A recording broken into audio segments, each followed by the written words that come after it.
Conti, bella palla per Rebic, Ibra, Rebic, il tiro, Hello everyone and welcome to another episode of the SempreMilan podcast. I'm your host, Ollie Fisher, joined once again by Anthony Torgrud. That's it. What's up, guys? Happy to be here.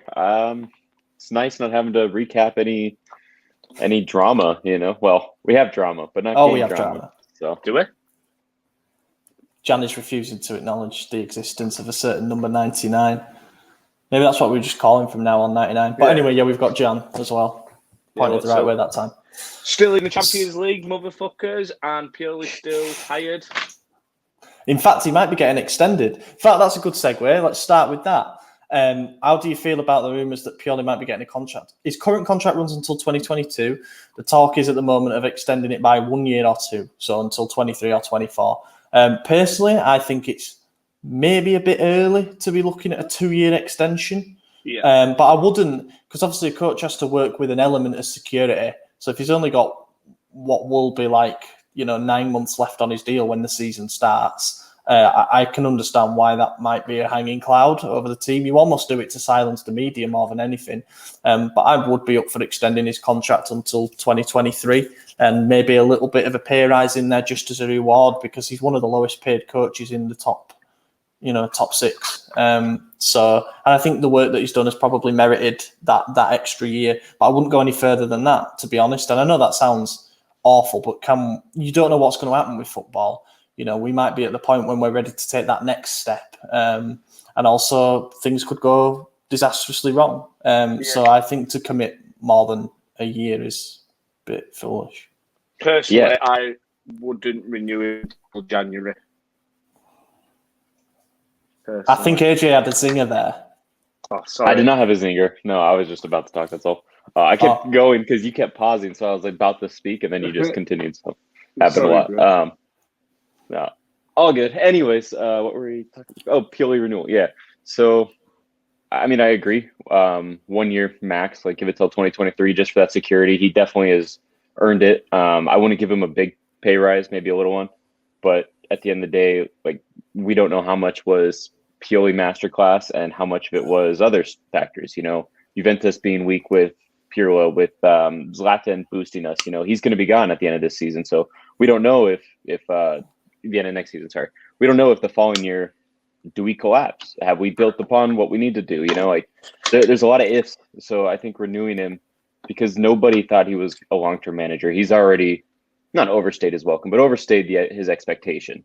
So I think it's risky to sign him long-term, especially if we do eventually shift to a new manager. We'd still have him on the books. You know, you see that with, I guess Inter finally got everyone off their books because everyone's got a job. But you see it all the time where there's 3 managers on the payroll and you're stuck. So don't want to get to that position again. We've been there before. It's no good. 1 year max. Yeah, for me, it's definitely, I wouldn't personally renew him until January. I think Pioli works under a bit of pressure, when his job's on the line. There were talk of his job being on the line if we didn't make top 4.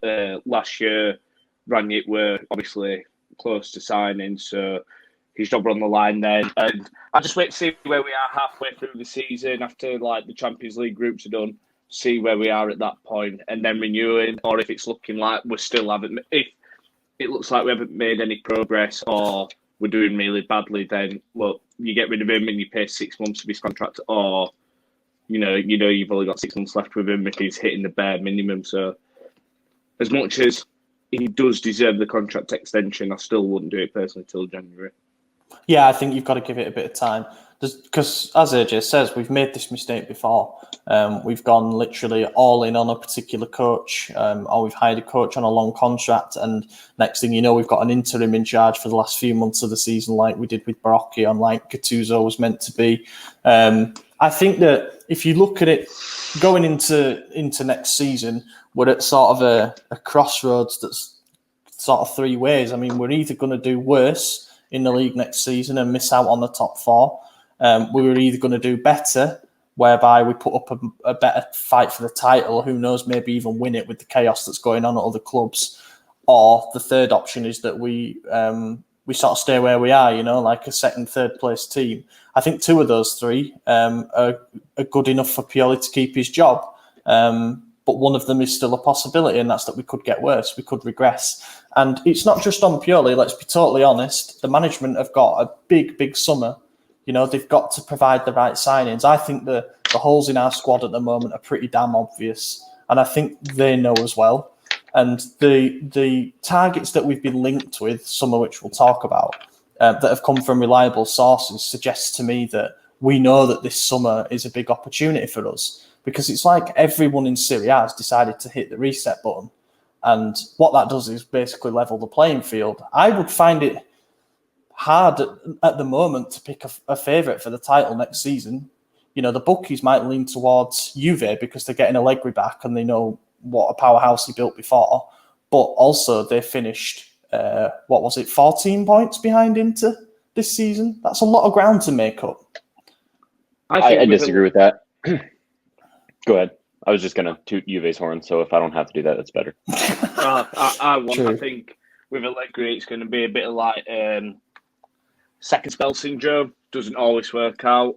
I think he's got a squad that's quite overpaid. It's aging. It's kind of like what happened when he was at Milan and we lost the old guard, and then he had to do a rebuild, and we didn't do the rebuild successfully. He started being questioning his job, and I think he's got to go do like a full rebuild, because Chiellini's going to be turned. Obviously, Buffon's leaving. They've got Ramsey on the books, Rabiot on the books. They've got Ronaldo. They've got all these players on the books that are aging. That some don't want to be there, some aren't going to be there. I think he's in for a very tough year, and I don't think he's got the players that suits the way that he wants. I don't think Juve can afford to get him what he wants or what he needs, should I say. So, I don't think that their squad is as different as it was when they last won the title. That was only one season past that point, and I don't think there were many changes. It's a lot worse in midfield now. That's the one thing that sticks out for me. They had a midfield 3 of Marchisio, Pogba, and Pirlo. Pogba wasn't with Sarri. No, when they won the league with Sarri, no. Sarri. I thought when Allegri was last there. Ronaldo was going to be 2 years older than when Allegri was there. Chiellini's 2 years older. Buffon's 2 years. All these players are starting to, the back end of the careers. I think he's got a really tough job on, and I think he'll come under scrutiny quite quick, because when you look at what Pirlo has done, he's achieved top 4. Yeah, all right, they've lost the league for the first time in 9 years, but he got top 4. He won a Coppa Italia, he won a Super Coppa. So to get rid of him, it is pretty harsh. But we'll just have to see. Yeah, that is mental when you think about it. He won 2 trophies and he's been sacked. But that goes to show the standard. And I hate to say this because it is kind of tooting their horn, but it goes to show the standard of excellence. 4th place is not even let's close look at to our Champions League winners in Chelsea. They had a disaster start to the season under Lampard. Abramovich doesn't play that shit. He doesn't give it any time. Made huge change mid-season and won it all. So I don't have any issue with Juventus doing the same thing. I think those 2 trophies mask a really big issue in that squad, and they addressed it properly. So I guess props to Juve. I think Gian's right when he says I don't think that the club have the money to back him to bring in the players that he would want to bring in. I think he rocks up and he's probably been given certain assurances, obviously. It's been a total overhaul, and by the sounds of it, Allegri's going to have more power with the transfers and stuff. But I just don't know with what money they can bring in big-name players. I think that if they do, then there'll be some sacrifices. So Ronaldo will leave, and Juve fans will say that was kind of like a foregone conclusion at this point. I think people were expecting that. Juve fans will say, good, get rid of him. Other fans will say, that's great for them. They play better without him. It's 29 goals you've got to find from somewhere, though. Yeah. He might be shit. He might have been ruining the team chemistry. He might have been all those things, but he scored 29 goals in the league. You've got to find them from somewhere. They don't come cheap. Morata has not had a good season. Dybala's only scored 4 times in the league this season. Chiesa has had a great season, but even still, he couldn't drag them to anywhere close to the levels they were at. Ronaldo was the only consistent player in that squad, though. I mean, Pirlo fielded a different 11 every single game that season, legitimately every single game. That's insane. Granted, Allegri did it in a title-winning season as well, so he's probably better to make those changes on the fly. Yeah.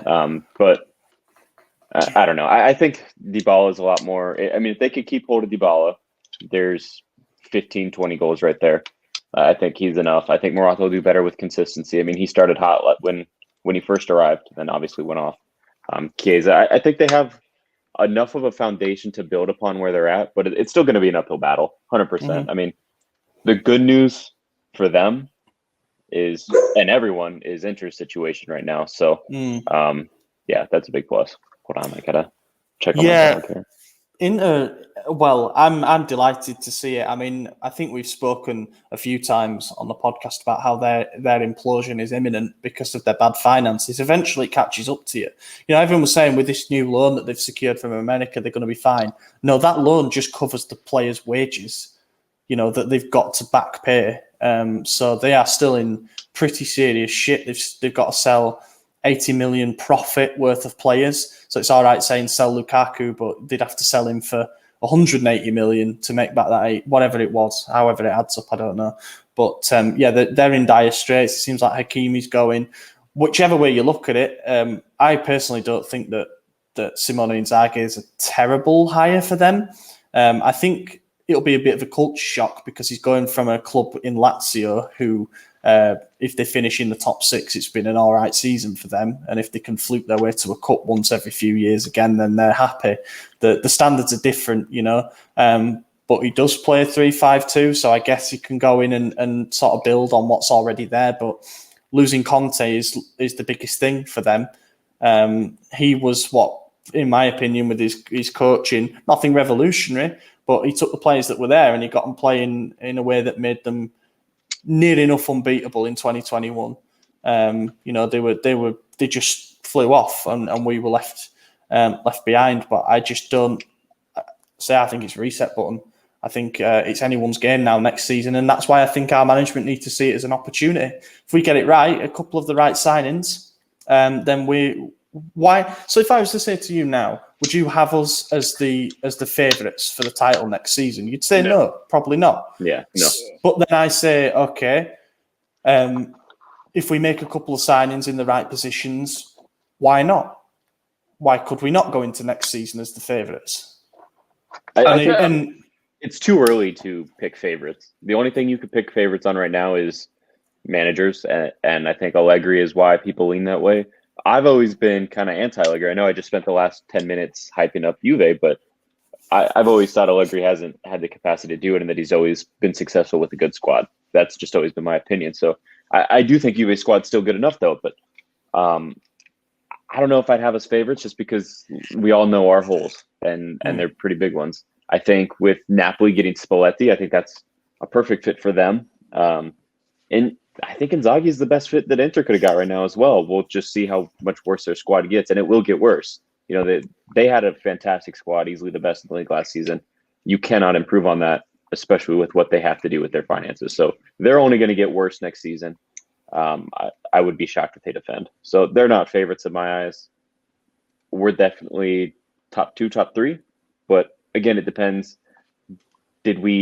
Was this actually Pioli being successful, or was this everyone riding the hype off of, you know, Zlatan's last dance or whatever? Now he's got another one at 40 years old. The hype's worn off. He's injured all the time. Are we going to get it together? Is Pioli going to collapse? Like, there's a lot of question marks for us as well, even with as consistent as we were. Yeah, I mean, I would say we're in the top 2, 3 conversation as well. And you're right, it is too early to pick a favourite, without a doubt, because, you know, there's 3 months of transfers to go through and stuff until we figure out what the squad's going to look like going into next season. But just as a hypothetical, if we plug a couple of those gaps that we see, particularly on the attacking end, I'm just going to say, why not? You know, why not? If one of our biggest strengths going into next season is going to be continuity, having the same head coach, having the same leaders of the team, let's say, in Kier, Kessier, Ibra, they're all going to still be here. And, you know, ultimately the same style. We're going to have a full pre-season this time for certain players who've underperformed. Maybe you could argue like Tonali, to get even better. I don't know. I just think there are a lot of positives from what we have and what Atalanta have. Atalanta, they must be sensing an opportunity, you know, as well. But it just depends who they lose if they do sell players in the window. It's going to be an interesting summer. Speaking of which, there was some pretty big news happened around about a week ago. Yeah, we got Champions League. Yeah, that as well. Was it Monday night? I think it was Monday night, wasn't it? Or was it Monday night we Tuesday got night? Champions League. You know where I'm going with it, mate. We've got to talk about it eventually. Let's get it all off our chest now. So Donnarumma's leaving. Now, this is something that I Number never 99. Number 99. I never talked about it as a realistic possibility because I just thought it all depended on Champions League. And once we got it, he was just going to come back and say, yeah, I'll sign that contract because you can offer me what I've wanted all along. I was a bit shocked, therefore, but also like pleasantly surprised with the way that everything's gone down because it was either Monday or Tuesday night. The news came through that Maignan has landed in Italy and was undergoing a medical and was going to sign for us because we've run out of patience with Donnarumma and Raiola and we've decided to go in a different direction. And do you know what? I'm going to say that the general opinion based on social media from the fan base is that this is a positive move overall. Thoughts? Love it. I think we handled this situation perfectly. You know, Maldini knows better than anyone. There's no player bigger than the club. He's the biggest we've ever had. And if you're not going to meet up to his standard for what you want for the club, then there's the door. Take it. Mm-hmm. And that's exactly what Donnarumma was doing. You know, he was given an opportunity to re-sign on higher wages, to give 8 million euros a season to a 22-year-old for, what was the offer, 3-4 years, something like that? Well, it went from being a 5-year deal to then we'll do a 2-year deal, which is a bridge deal with a release clause. And we were bending over a bit just to try and get the yes, so we didn't lose him for free. But in the end, I think they've just said, fuck you. Just go. Exactly. You know where the door is. Well, and I think everyone was under the same belief as you that, you know, if we secure Champions League, then he comes back and says, all right, let's do this. If not, then he might say, let me explore my options. Because the desire to play Champions League is fair game to every player. I fully understand that. But now you get to play Champions League here at Milan, the team that gave you an opportunity, that made you the player you are, that gave you the last 250 appearances of your career, that's given you $7 million a season already as a 20-year-old, you know. Milan's done everything for him. They've bent over backwards plenty of times. They gave his brother a fucking job. The guy's a bum. He's a janitor. And you know what? For them to want what they want and to still say no after the offers we made, then we did the right thing. You know, I think Mino tried to play chicken. He thought that he could pull another fast one over Milan like he has the last half decade. And we just said, no, we got this guy lined up. He's got more clean sheets. He's got, you know, everything that Donnarumma doesn't have. He's got trophies. He's got swagger. He looks cool. You know, he's got a dope name. Like, the only thing he doesn't have is a good shirt number, but it is what it is. That's a weird one, number 16. I don't really like it, but he's got some connection there. It's always been his thing, and it's his Twitter handle. Apparently, I didn't know that. He said that he likes the way that it sounds. That's the reason that he's chosen it. He likes the way that Sieze, or however you say it, sounds in French. But that's quite funny. Gotta love it. You know, I ain't a big fan of advanced stats for goalkeepers. I think it's a bit of a waste of time. With goalkeepers, it's not like a position player. If they keep the ball out of the net and they can command that area well, then I'm happy, usually. And as we've said many times on here, the great teams actually rarely have an elite world-class goalkeeper. It's what's happening in front of them that matters, you know? But if you look at Lille this season and winning the league, and the fact that he conceded on average less than a goal per game, 21 clean sheets in the league, having crunched all the numbers and stuff, he's a better shot stopper than Donnarumma, you know. Say what you want about quality of shots and all that kind of stuff, but he is a better shot stopper than Donnarumma. And looking at some of his highlight reel saves, it looks like he's a Spider-Man is pretty accurate as a nickname, or Magic Eagle, or whatever, all these nicknames that he has. But also the big thing is we save about 80 million euros. And that's quite a lot of money, you know, when you do the calculations. There's an article on our website. There's another team in Milan that could really do to save 80 million euros. Yep. The thing is with this number 99 fella that you keep going on about, who, as far as I'm concerned, is dead.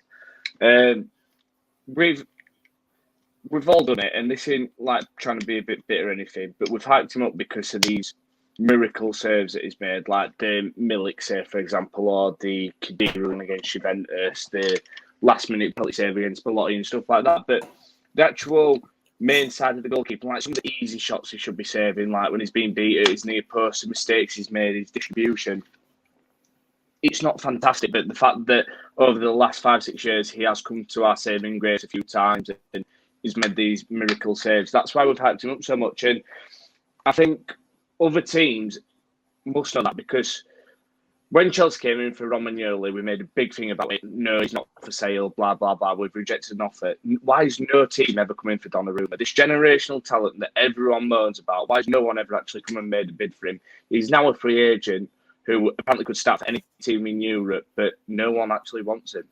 I think we've all done it because he's been brought up.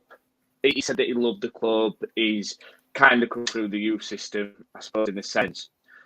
So we've all wanted him to be this one club legend, me included, and I think we've all fallen into this mistake. But I think the fact that no other club in Europe's actually that bothered about him, considering he's 22 and we all talk about it generational, should speak volumes. Yeah, I think there's two factors that contribute to that. I think if it were 2 years ago, this is probably a different story. I think that COVID and what's happened with finances in football, which I know has been a cop-out for pretty much everything when it comes to transfers recently, but I don't think clubs think paying a goalkeeper 10 million a year is a good idea. And I think they're right on that, to be honest, because that is the kind of money that goes to a match-winning centre-forward, not to a goalkeeper. I agree, but 2 years ago, Chelsea spent 80 million quid on Kepa.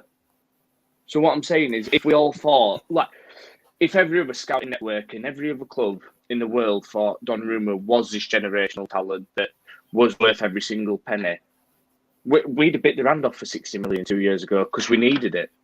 And they paid 80 million for Kepa, and then they could have saved some money and stuff like that. So there's just something that I'm starting to think that, yeah, I've been blindsided by him and stuff like that, but maybe actually no one else sees what we did as fans.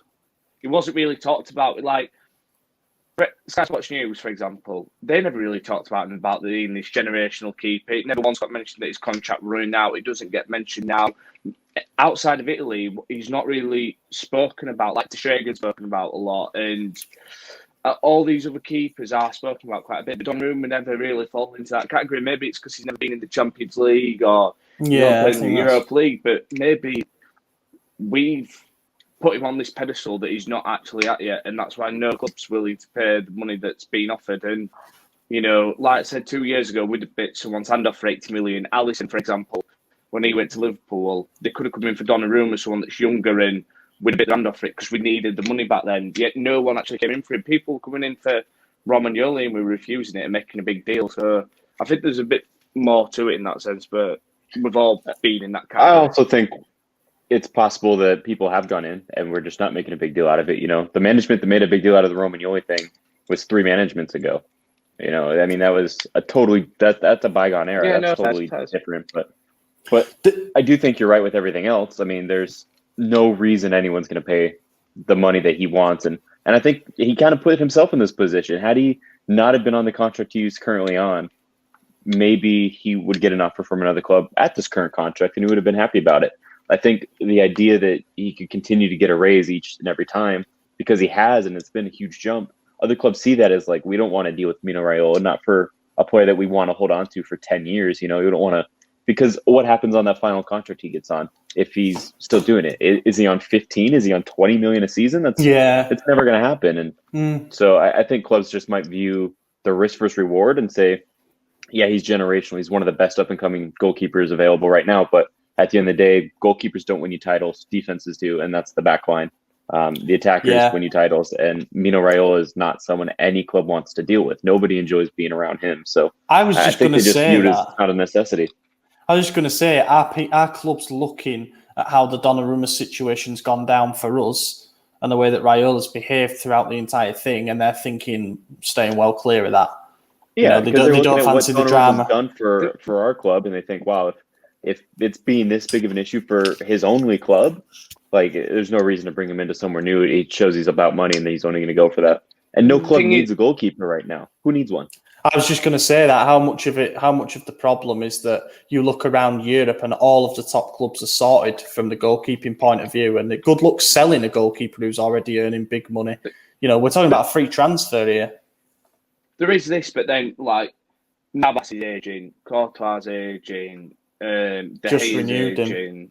No, I know they have, but if he's this fantastic generational talent that every club in Europe would be looking to have, you'd go in for him. And at the end of the day, you'd make that investment for a goalkeeper for the next 10 to 15 years. But on the Raiola thing, people are still going to use Raiola. He's got all the best talents in the world. People aren't going to turn their nose up at Haaland or not going for him just because Raiola's his agent. But that's different. He's a goal scorer. I know, but when we're saying they're looking at Raiola as his agent and the situation and how Raiola's wanting 20 mil commission, stuff like that, maybe clubs are seeing it. I don't think they will. I think they'll just stick with Raiola. Will always attract the best players, and clubs will pay him the commission that he wants, and that's just the way it is. But I don't know. I think if you were to ask, if you pull 10,000 people and say your club could have the best player on planet Earth in any position you want, what position? None of them are saying goalkeeper. Not a single person. No. And I think that plays a big part of it. They could all acknowledge he's great and they'd be lucky to have him, but a great goalkeeper is a luxury. You got to enforce everything else. What if you already have a great goalkeeper? We all blame need another one. We all blame Raiola, and I'm actually leaning towards the argument that Raiola's not the problem, and it's the players that employ him. Raiola could be out of job tomorrow if every footballer decided to play for a sporting point instead of a financial point and get rid of Raiola. Donnarumma, supposedly, he loved this club, yet he does what tells him to. All these, I just don't buy it. I think the player that's being brought up he was born in Naples, such a loyal city. It'd be, I don't know, taboo to go to Juventus, even to Milan to a certain extent. So to be brought up on all this loyalty and stuff, I just can't see how he just can't turn around to Mino and just be like, no, look, that's where I want to stay. And all these other players at the end of the day, they know what they're getting with Raiola. They know that he's going to get them the best wages, and that's the way it is, and they're at fault for employing him. To be controversial, and I think you're right about Raiola. I mean, players are always going to employ him because he's a fantastic agent. He extracts and he extorts as much money from clubs as he possibly can, and ultimately, why would the players care? It's going to be their money. But controversially, I think that I don't doubt that Gigio does love and feel attached to this club. He's been here 9 years since he was a boy. He's grown up through the academy, made over 250 appearances for the senior side. I think that he does care, but Raiola, he's too in with that family. Him and his whatever Enzo is are very good friends with Donnarumma's dad. So this whole thing of why doesn't he just split with Raiola? I just don't think it's as straightforward as that. And it should be, but we know that it isn't a game of FIFA or Football Manager or whatever. And I just think that I think that Donnarumma will, obviously seen this post on social media where he's trying to make out like he's happy. But I think that this will have given him some sleepless nights, and he'll be thinking to himself at the moment, how the hell has he got to this? He did have chances to change it, and you can always go to Raiola and say, I want to sign the contract offer that's on the table. That's absolutely fine. But, now he's now put himself in a position where he could legitimately be a free agent, as in he won't agree a pre-contract anywhere. And he'll spend a period where he's literally looking for his next club. I think there's so many complex dynamics at play in this particular situation that Milan, Maldini in particular, has just said, no, let's pull ourselves out of this. Let's avoid the soap opera now, and let's avoid it in 2 years' time when we need to have the discussion again. And let's just get a guy who we know can be our number one for, Maignan 25. He could be our number one for 10 years if things go well. And I hope they do, touch wood. And we don't have to deal with this again, and that's it. It's the end of it. The line's been drawn, close the curtains, whatever you want to say. We've decided this isn't worth the hassle anymore. And I respect it and I like it. And I said before that if this is a summer of opportunity for us, then we certainly started off on the right note. in terms of this is how we're going to be. We're going to submit offers for players, and we're not going to do a penny more than that because we've done our evaluations on every single deal. And I hope that the same ultimatum's gone to Calhanoglu as well. In fact, I don't understand why he isn't gone already yet, if you know what I mean. Like, why has Calhanoglu been given an extra week and we still haven't heard anything back? I think we just haven't signed a replacement, to be honest. I think that's the holdup is like, you have this contract on the table and it's going to stay on the table until we find a replacement. So either sign it and we'll stop, or we'll keep hunting until we don't need you anymore. And I think that position's a lot harder to find a quality replacement. And we also know that Calhanoglu is not in high demand. You know, he's rarely even like no one's crying over him, you know, leaving the club. People are upset about Donnarumma, and I get it, but no one's really upset about Calhanoglu.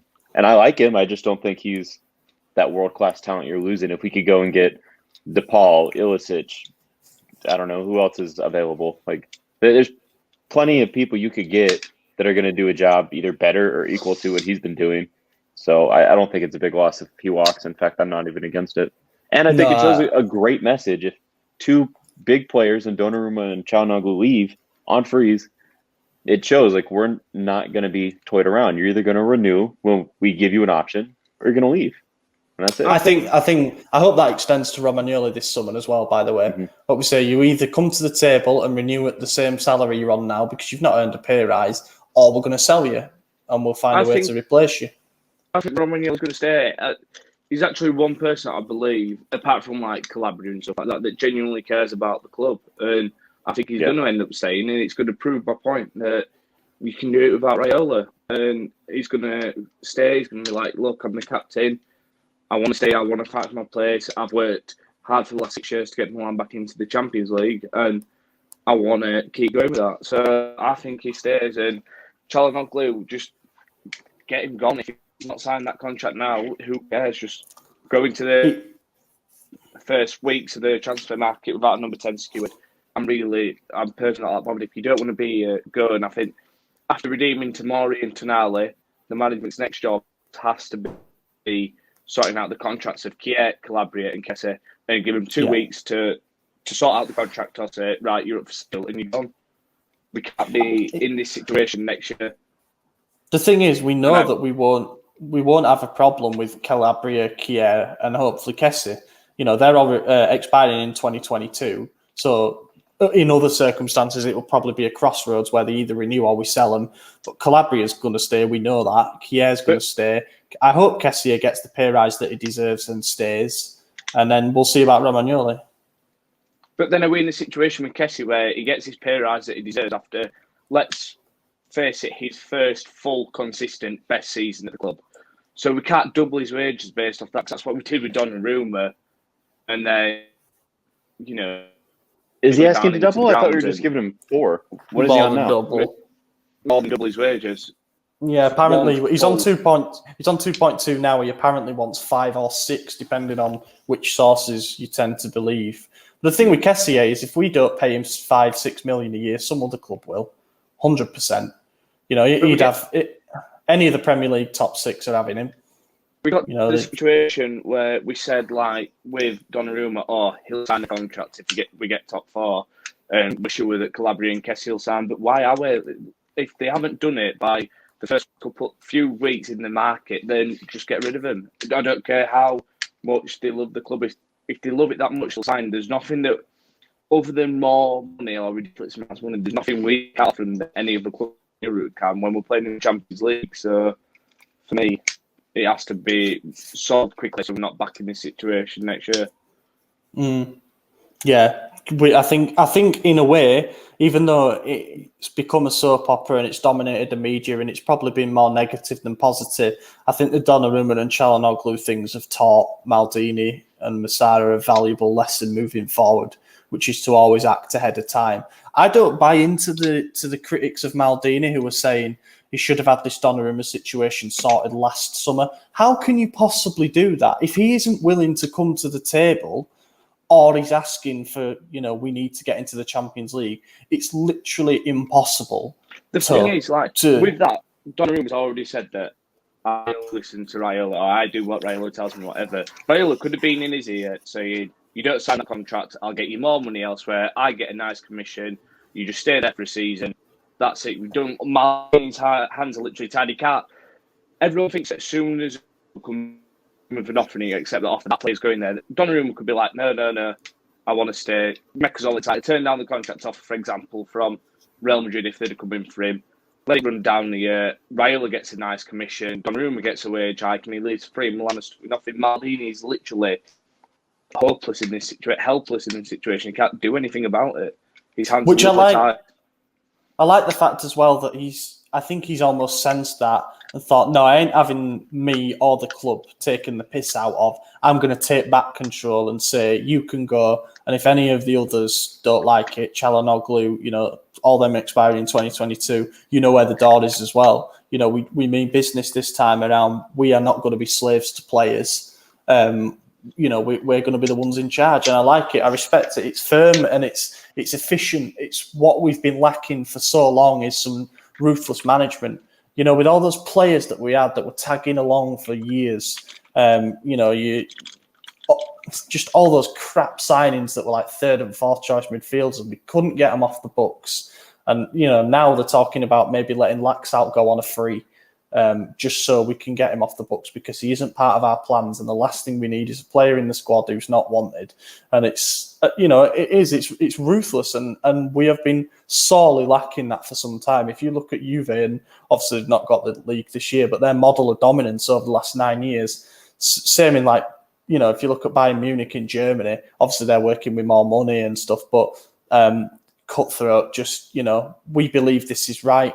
We've put all our trust in this guy, Maldini, and we think he's going to make the decisions in the best interest of the club. And, that's the way you've got to move forward. You've got to have everybody singing from the same hymn sheet. And as I say, I think the early signs are positive. I think that the Maignan deal is fantastic from an economic point of view. It'll save us, by my reckoning, somewhere 70, 80 million, depending on the figures, which is huge. That can go into another area of the market, and it can really improve us. I want to do a quick game. Donnarumma and Calhanoglu, which clubs are they at next season? Juve. Both Juve. John? Juve. For both of them? Both at Juventus. Yeah, both you. Oh, wow. I think Calhanoglu will be in the Middle East. I don't think any club wants him.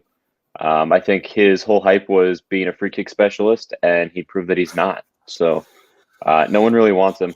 I don't think he goes anywhere but the Middle East. If that offer for $8 million is true, then honestly, God, as a fan of Calhanoglu, take it. Get your money. You're not getting that elsewhere. Take what you can. Your career is on the downturn already. Gigio, probably Juve or Barca. The thing is, if he doesn't take that $8 million, then you have to question, well, he's clearly not in it for the money then, and it's like more of a sporting thing. He wants to play in Europe and that. So why won't he renew Milan if money's not the thing? So, ciao, see you later. I think they both end up at Juve. I think Donnarumma hopefully doesn't live up to the expectations. I think he'll get a horrible. If I remember what's that. If both of them go to Juve and they go on freeze, I feel like Maldini could still somehow try and turn that into give us a discount on Dybala or something. Like look, you got two of our best players for free. Can we get a little bit of discount that way? It's almost like we made a deal. Yeah, I don't know if they take on that. Probably they wouldn't not, be obliged to say yes to that, but I like the thinking behind it. Right? Yeah, they probably wouldn't, but you never know. I feel like all the rival clubs are a lot friendlier in management than the fans are. So that's true. I could see them working a deal out. Then again, look, Juve might not even be in the Champions League next year. So if Donnarumma and what's he called, Calhanoglu, decide to go to Juve even without Champions League, then it just shows that's where they want to be all along. I think I've always had that feeling with Hakan, especially when he's had photos with Juve players after they've just battered us, and he's been smiling on Instagram with them and stuff like that. And maybe Donnarumma wants to go down the Buffon path and play for Juve and try to be like his idol. I don't know, but I hope Juve get kicked out of it. I hope they both end up there, and I hope they both rot in hell. So, well, yeah, I think they're going to get a hell of a reaction. If Donnarumma does end up at Juve, Christ, San Siro when he comes back is going to be poisonous. And I can't like the idea of that. You know, he's a fucking grown man now. Like, he deserves some of that abuse, to be totally honest. You look how we treat Pirlo, right, who won Champions League with us. He was a World Cup winner while playing for us. Serie A title, Coppa Italia, etc. with us. And we still boo him, we still treat him like shit. Do you really think we're going to let a 22-year-old lad, like, off easy just because he won a Super Coppa in Dubai with us? Not a chance. Yeah. Well, and that's the thing. All not a chance. Is 200 appearances. Like, it's not even, at the end of the day, that's not an accomplishment. If anything, that just says we couldn't find anyone better. I think there is that as well.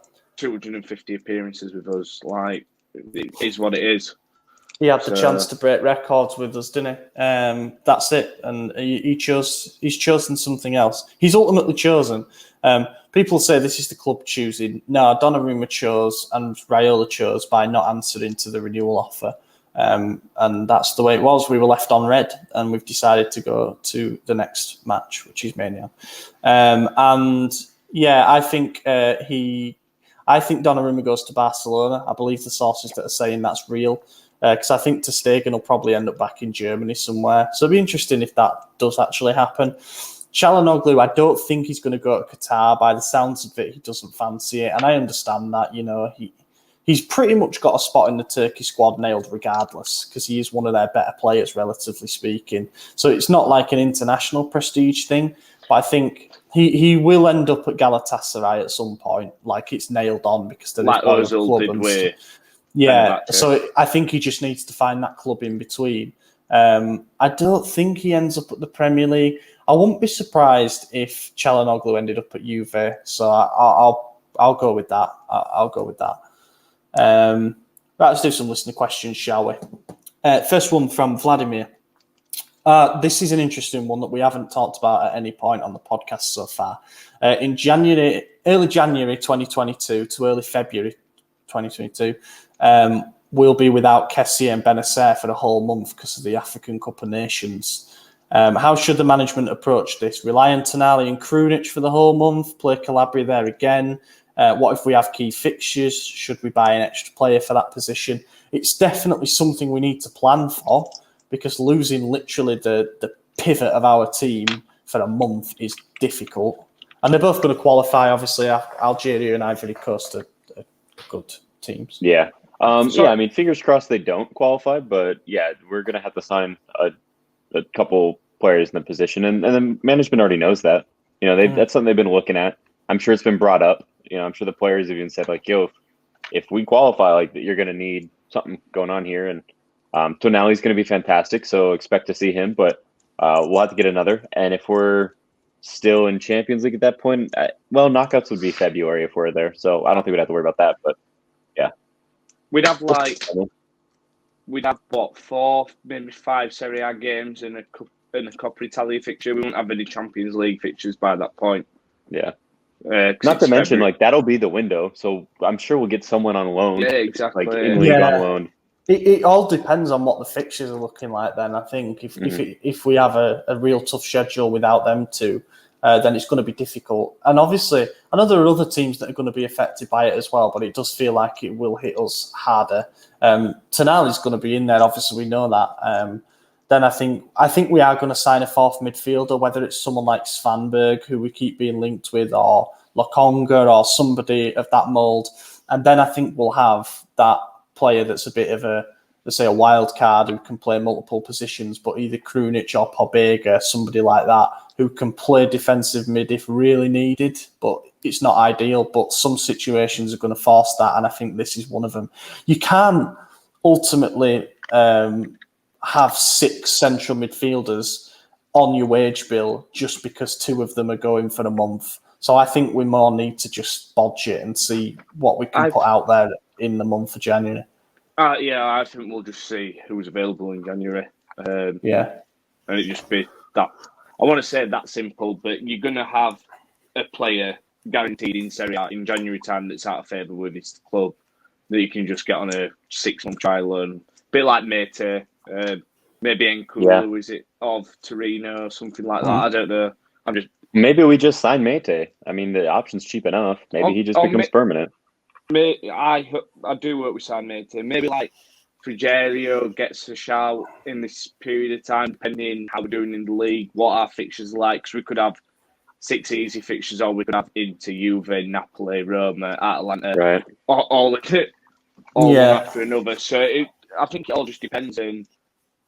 It'll be a case of it comes to it when the fixture list is announced, or in January we'll address it.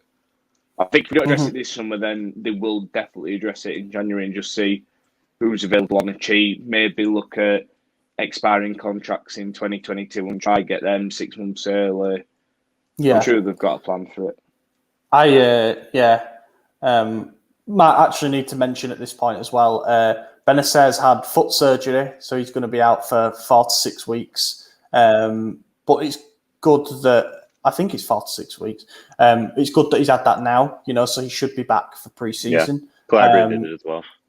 Calabria's done it for a hernia, and there you go. If you want someone who's shown their attachment to the badge, Calabria's played the last few games of the season with a hernia that's got worse and worse, and he finally decided to have it operated on when he found out he wasn't going to be in the Euros squad. So talk about a sacrifice, fair play. Is it because he found out he wasn't going to be in the squad, or is he not in the squad because he chose to have the surgery? Yeah, I think that's what I'm going with. I think they'll say the former, but I don't know. You can't play a major tournament with a hernia. You can't put it off. No, you can't. That's why I'm saying he'll just say I chose the club over the country. And I think he has done. I think he could have easily had that hernia and said, "There's no way that he wasn't getting called up for the Euros this year. Like, you can't be the best Italian right back in Italy, arguably the best in Europe, because Clancy's had a 50-50 kind of season, and not get called up for the Euros. I think he's chose club over country. Yeah, I think he that's knows the case that I think he knows the World Cup's coming up, and if he has a season like this one next year, then he'll definitely be in the World Cup, which is more important than the Euros, and getting us to the Champions League gives him a better chance at being at the World Cup. Mancini, for some reason, and I say for some reason, he's a very good right back, and Calabria's been inconsistent up until this season. But Mancini loves Florenzi, so it might well be a case as well that Calabria's thought, I ain't going to be starting at the Euros, so let's just get this operated on, get it done, and I'll focus on nailing it for the World Cup. Right, move on. Stefano, who isn't on this week because it's 11:30 currently in the UK, so we're letting him sleep. Do you think this is the end of Mino Raiola's clients at Milan if Romagnoli goes and when Ibra retires? No, not all. Raiola's got some of the best players in the world, best young prospects in the world, and would be stupid not to deal with him just because of what's happened with Gigio. We've been dealing with Raiola for the past, 15 years maybe, give or take. Yeah. We're not just going to stop dealing with him over this when, like I said, he's got some of the best players, best young prospects in the world. And if we want to be a club that's challenging for the Champions League and winning Scudettos, we're going to have at least one of his clients. Yeah, we are. That's exactly my thought. It's just a fact. A team that doesn't work with Raiola is a team that doesn't win. And He'd make it harder for reality. Yeah. If we didn't deal with it. Some teams have set the stance of not bothering with him at all. And if you look at Chelsea, they've just won the Champions League. So you can make an argument that it does work, but they don't. If they could sign Haaland, they don't have any of his clients. They'd sign him. Well, there's that. They keep getting linked with him as well. It's just it might be a coincidence that they don't have any now, but if the opportunity arose to get Donnarumma, to get Haaland, to get all of his other top players. Yeah. I think everyone has a limit, don't they? And eventually you just got to bite the bullet and be like, yeah, we really need this guy. And his agent's only going to be an inconvenience if we let him. Clubs will always buy Raiola clients because, as you say, he has some of the best players in the world. Yes, right. Darren Torres. Do you know what, actually, because I've just seen one of the names. I'll go quickly through what Milan News have been saying. over the last couple of days. Again, they're up there when it comes to reliability of sources. Castillejo leaving. Apparently 2 targets to replace him. It's going to be Berardi or Icone of Lille. Who are you picking and why? That's a tough one, but I'm gonna just quick fire Berardi. Knows the league. He's been a menace for 5, 6, 7 years now. Yeah, I think he's a good fit. Icone is probably a better player though. Berardi knows the league. Literally just what AJ said. Yeah, depends on price for me, obviously, but I'm guessing they're around about the same ballpark, 25 mil figure. Icone this season, 7 goals, 7 assists. Berardi this season, 17 goals and 8 assists, I want to say. Yeah. And that's in a non-league winning team. The one thing I will say is I think Icone would be a better fit for our system because of how hard-working he is and because of his pace and his directness. I think Berardi will always be a bigger goal threat, though. And obviously, Icone is a few years younger as well. So there's that to factor in. But yeah, either of those I'm not unhappy with, to be totally honest. I think that's the kind of calibre of player we need to be looking at as well. You're either going for a proven Serie A match winner or a young, exciting winger who's just broken into the French national team and has won the league. They're both exactly the kind of players we should be after and not cheap options. I think I'd lean more towards Berardi just because the fact that Leao still hasn't hit his standard yet, and I don't want the same from Icone to have 2 very young, exciting wingers on the left and right, neither performing. I'd rather have someone proven in the league, ready to go. I'd rather have I hope we sign Amin Adli as well on the cheap because I think it's wise to load up on young attacking players on cost advantageous deals because he ain't going to go down in value. Anyway, the number 10 position, if Calhanoglu leaves and we don't manage to renew Brahim Diaz's loan, then we're obviously going to sign 2 playmakers. But let's presume that Brahim Diaz does renew. The targets are apparently either De Paul, Ilicic, Pessina, or Papu Gomez or Nikola Vlasic. I know that names are the only names you need. I think, if we lose both of them and we sign De Paul and Ilicic, then we're laughing because those, again, 2 proven Serie A performers. De Paul's had a really good year. He's been dragging Udinese for a while now. I still think he's one of them players who weirdly doesn't pass the eye test for me. I've often watched him and thought, God, he looks awful. But then I've seen him in other games and I've thought, no, he looks really good. There's something there. He can beat a man for a start. That's important for the number 10 position. Vlasic, I've said before on here, and I'll keep saying it, I think he's a good player and there is something in there. But you've got to have concerns about signing a player from the Russian Premier League for such an important role, And then Pessina would be pretty good as a backup. I do like that because the way he plays for Atalanta's system, and obviously the fact we could get him 50% off because of the resale clause, he makes it pretty attractive. I think if Brahim doesn't renew, go for that. And he fits what you call it, the squad registration being homegrown players. I've put it in a group chat earlier this week. I've got a gut feeling about Dybala.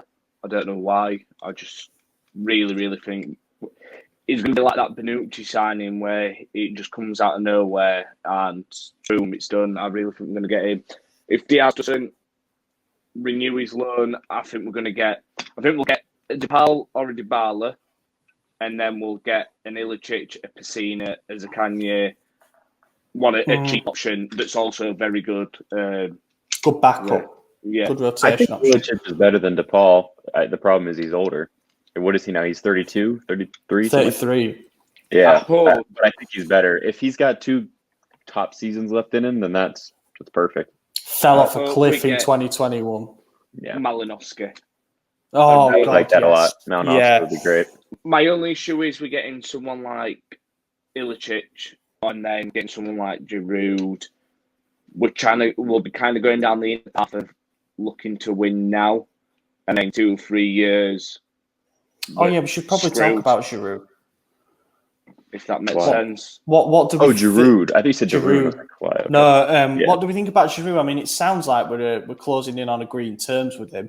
Obviously, my stance on this is if he's our only striker signing this summer, I don't like it. But if he's one of two, then I do like it. If he's Mandzukic's replacement, that's great. But I think we need someone who offers more physical guarantees. Just a young striker who can...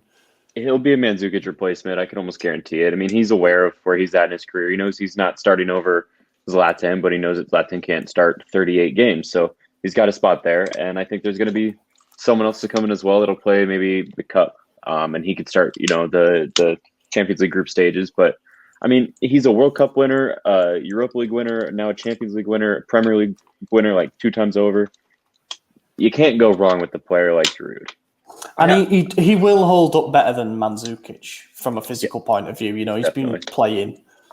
I think he can play 25, 30 games next season. He's only 34. I genuinely believe that he could do it. It's not like injuries have massively affected him at Chelsea and Arsenal. It's just been out of favour or better strikers at the time. I think he's got it in him. And I also think he could probably get 20 goals in Serie A. I really do.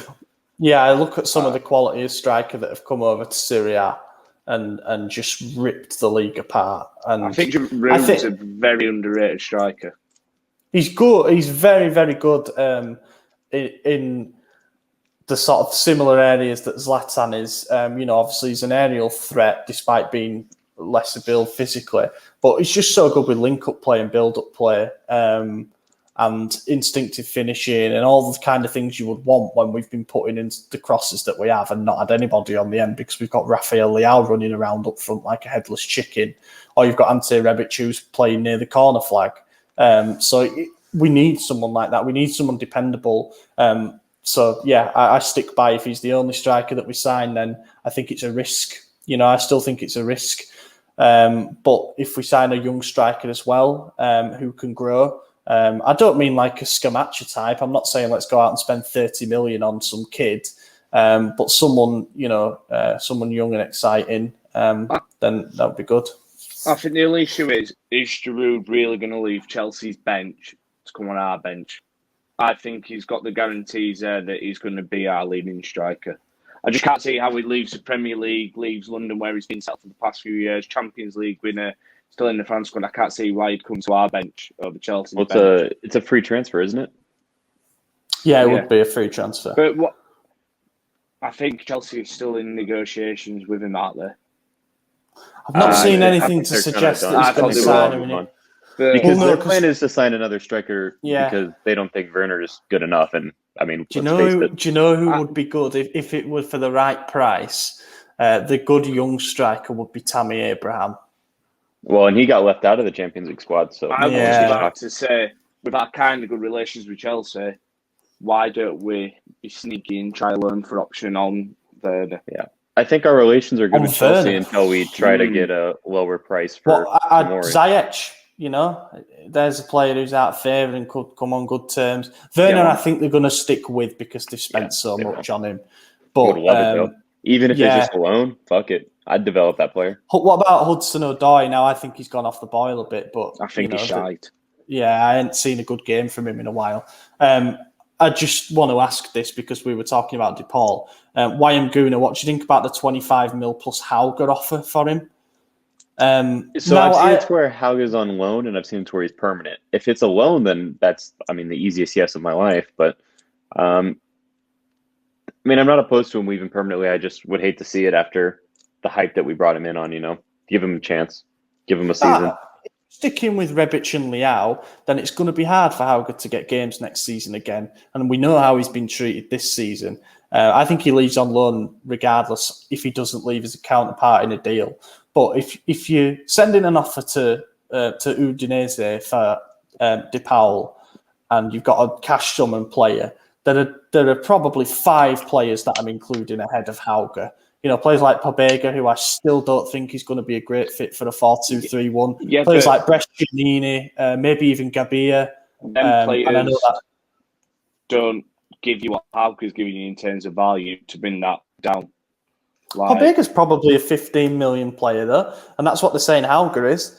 He's the one I'd throw in there ahead, without a doubt. I mean, what about a package, Brescianini and Conte? I just feel like there's things you can do to try and get to that value without giving away Hauger. I mean, I understand why they want Hauger, because he's a player who could potentially replace DePaul's production in time. But yeah, it's going to be interesting. I think you could argue that Pobegga's had a better season than I know how he played, but I'd be more saying he's got to keep Pobegga than I would be Hauger, and that's me wanting. But he's potentially got a better value because of it, and I still don't think we loaned him out for a reason. Like we still don't. I still don't think that Pobegga fits, but I would like to be proven wrong on that because obviously he's an academy product, etc. But we'll see. I mean, he's just been playing in a midfield three, so we either change or I don't know where he plays. Yeah, that's it. We're bang on an hour, so might as well wrap it up, boys. Been an absolute pleasure. So what we're going to do next week is a bit of an end of season review episode. We're going to do like top moments and stuff like that, and then I'm also going to do a quiz. So we'll do that before we've all forgotten about what's happened throughout what's been a roller coaster of a season. But yeah, it's been a belter, boys. I've been your host, Ollie Fisher. You find me on Twitter at Ollie Fisher. You can see on the bottom there. Been joined by Anthony. Yep, good one. My hat's on the bottom for 45. And Gian. Yep, been a good one again, and I'll see you next week. And I had mentioned him this week, so I've got to quickly get it in. Salamakers is still the GOAT. Oh, he's out the door this summer. Yeah. Thank you very much for listening, everybody. We will catch you in a week's time. Conti, bella palla per Rebic, Ibra, Rebic, il tiro, gol!